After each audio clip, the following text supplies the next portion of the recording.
Hey everyone, this is David, and I'm here to talk about a Nilgiri green tea that I received from this month's Free Your Tea subscription.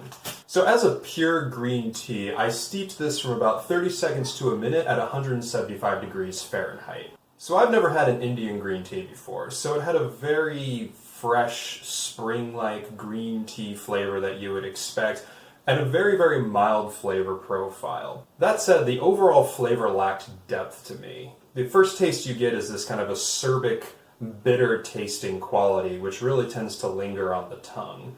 Kind of like chewing Advil. Steeping experiments could really only go up to a minute because anything past that and that bitterness just overwhelms the entire flavor. Now on the first steep, it does have a more floral flavor profile, so it's less like you're chewing Advil and more like you're standing in a field of grass.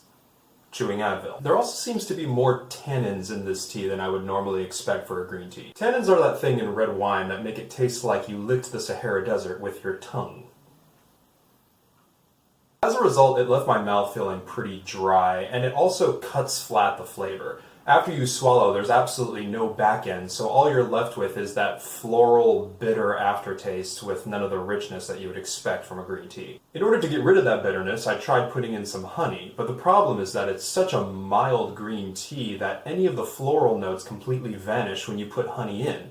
Sugar would probably be better, which makes more sense traditionally for an Indian tea anyway, but overall, it just gets rid of any of the subtlety that you would find. Overall, the Nilgiri Green is a decent enough one-time tea, but it's not anything you'd want to take home to meet your parents. Which is why, for my book tea pairing, I am pairing the Nilgiri Green with Pride and Prejudice and Zombies.